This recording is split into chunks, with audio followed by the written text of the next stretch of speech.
Hello, welcome to the Bodecia Book Club.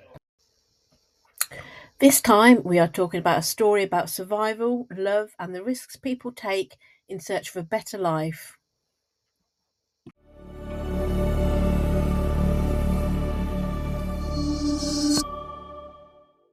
Today we're going to be discussing American Dirt by Jeanine Cummins. So we are joined today by Joe, Brenda, Jenny, and welcome.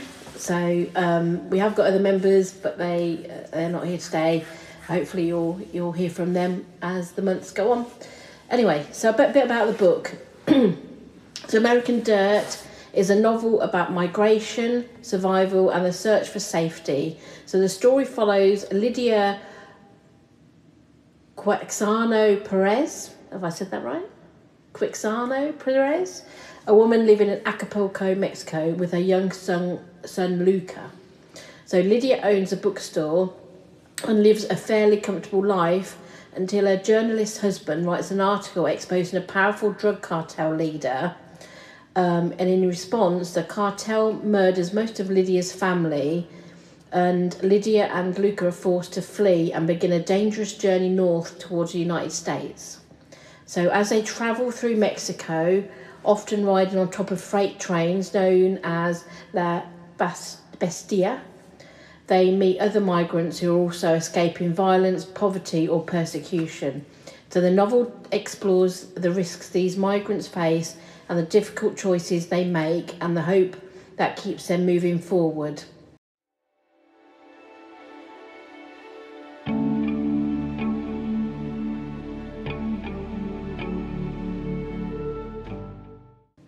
So the main themes we're going to be talking about tonight are going to be about migration and the search for safety. We're going to talk about family, love and survival, the dangers migrants face on their journeys, privilege and how quickly life can change, and then empathy and understanding other people's experiences.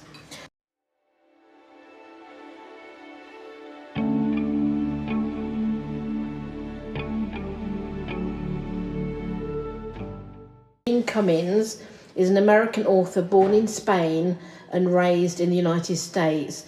Now, she's written several books, including novels and memoirs, and she has said she wanted American Dirt to help readers feel empathy for migrants and better understand the risks people take when they leave their homes. And the book became a bestseller, but also sparked a lot of public debate. And some critics argued that Jeanine Cummins, who is not Mexican, should not have told this particular story, and that the novel sometimes portrays Mexico and migrants in a stereotypical way. Others felt the book helped bring attention to the realities that migrants face, and because of this novel is often discussed not only for its story but also for questions about who tells certain stories and how they are told.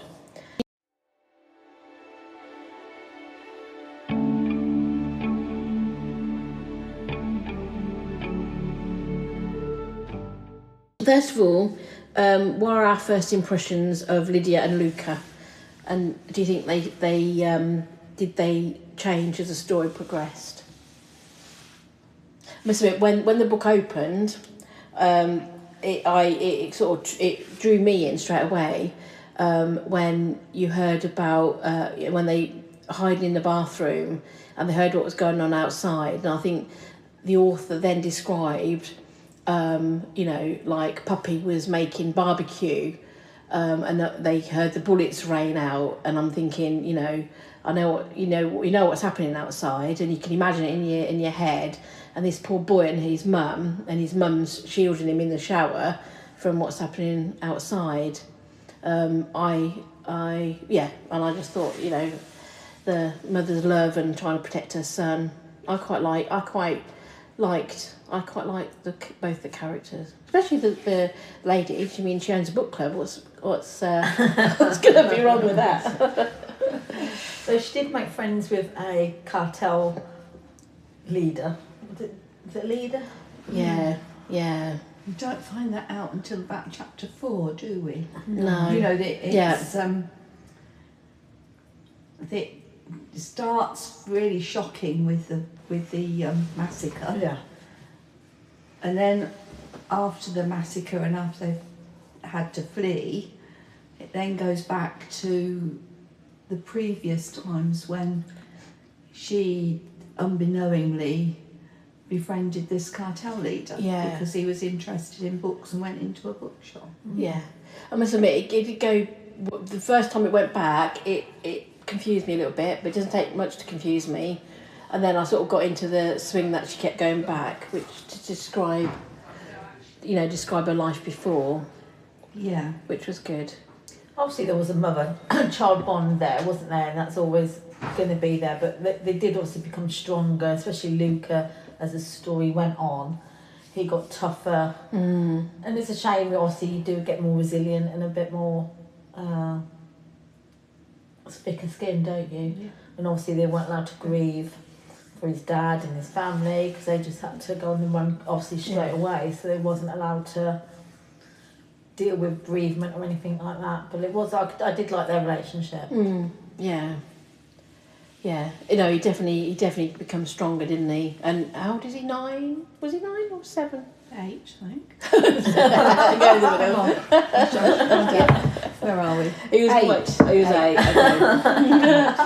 Yeah, so he was quite young. You know, you can imagine kids these days at 8 years old having to see the things that he's seen. And I must admit, I suppose they lived quite a good life, didn't they, back in Acapulco? Oh, yeah, middle class, I should think. Yeah. Yes, they weren't. And then they once they're on the run, they're sort of living, well, a poverty line, isn't it? Yeah, and meeting people that they wouldn't otherwise have met, would you? Because they were most of the migrants that go are sort of for better life, isn't it? They were poor. These weren't poor. They were just had to flee. Also, had been shot. But, Yeah. And we'll get to that in a bit as well. We'll talk about the ending. So which part of the journey stood out for you the most, and why? I think for me it was like walking through the desert, Yeah. and obviously how hard it was. Obviously it was very cold in the night, but obviously boiling hot in the day, and obviously there was a couple of deaths. There was a flash flood, and that bloke broke his leg, didn't he? And then that little boy died Yeah. of asthma. Yeah. It just, I suppose it goes to show the lengths that people go to, isn't it? And if you think about it, I mean, I know this is from Mexico, but I mean, if you think about the ones trying to get over here, I mean, you still see them trying to get on boats to come over to Britain, don't you? I mean, it's the same sort of thing, isn't it?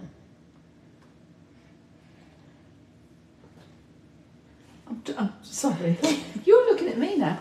I suppose it is. But it was so harrowing. I mean, they lived in Acapulco, which is on the Gulf of Mexico, isn't it? I seem to remember. And you wouldn't. I mean, people go on holiday to Acapulco, don't they? Yeah.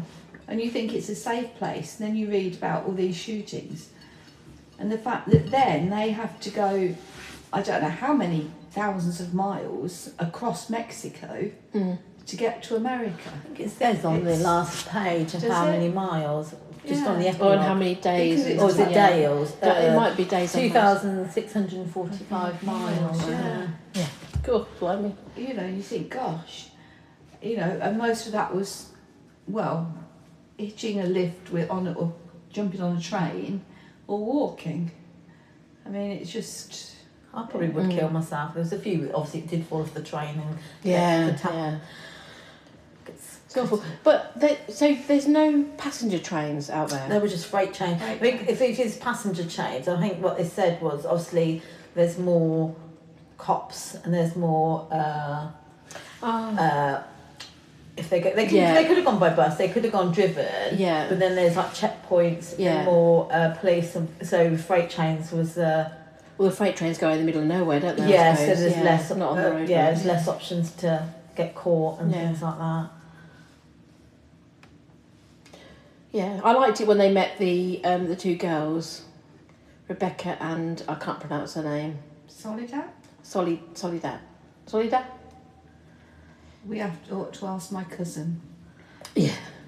We ought to ask the Mexicans Yeah, in the family yeah. for the pronunciations. Yeah, I like them too. Mm. I think that's where obviously they went to live with when they went to America. Yeah. Yeah.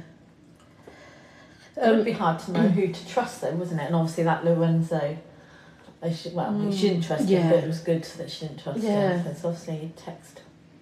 But I mean, I suppose we're going to go on to the end bit though. And Lorenzo, yeah, she shouldn't have trusted him. But for the Javier, he didn't want her killed because she's running thinking that she was going to get shot. Do you think that he was going to, or he just wanted her back? I think he did love her, didn't he? I think he did fall in love with her.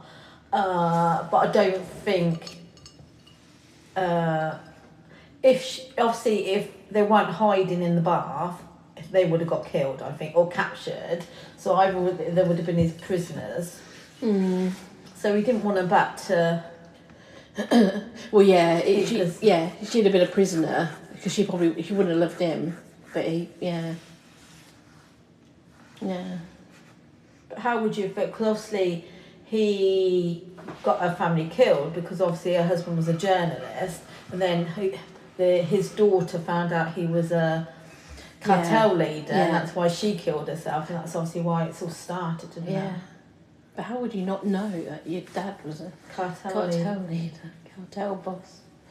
But she didn't realise till quite late on, until she found something, did she? Like a newspaper article with his picture on or something? Yeah. Yeah, so I suppose she's seen either side of him, both sides, because he was obviously... Because she quite liked him to begin with. Yeah. How does the novel portray the dangers migrants face? Did anything surprise you? I think the fact that they were all through Mexico, and yet she had to be really careful all the way through Mexico. So Mexico, as she portrays it, is rather lawless. Yeah. Because the cartels must be all over Mexico. Yeah. Whether Mexico, is keen on that idea, the fact that she's portrayed it as, everybody's against them, and Because she's when I talk about migrants, then they're not talking about Mexicans, are they? They're talking about the other one. Everybody from the south, like Colombia. She wasn't a migrant, and that's why they sort of let her go when they got caught that time, because she wasn't illegal, because she belonged there, but obviously she was scared of being caught by the cartel. Yeah. So she was never a migrant. Mm. But you would think that the Mexico, as in Europe, would be glad to see the back of migrants and just push them forward to America, because they all want to go to the US, don't they? Yeah. Because that's where the land of milk and honey is. The United States, get into there and you're great. You get a job but disappear. Mexico seems to be sort of checking up and catching them. There's probably, does America pay for that? Do you know what I mean? Obviously they've got the wall or whatever it is nowadays. But is there a wall at I don't know. But is there a bit of a wall? I mean, there's a wall near where my cousin lives, Chula Vista, 7 miles down the road is Mexico, and there is a bit of a wall, because we asked about it, and they said, "Oh yeah, that's the wall between Mexico and America." Yeah. But they could easily. I don't know. When we've been to Mexico in the car, you can get in really quickly, but coming out there's big queues, because you have to show who you are, and they have to check you and everything. And America's very strict, and they have patrol cars going along with all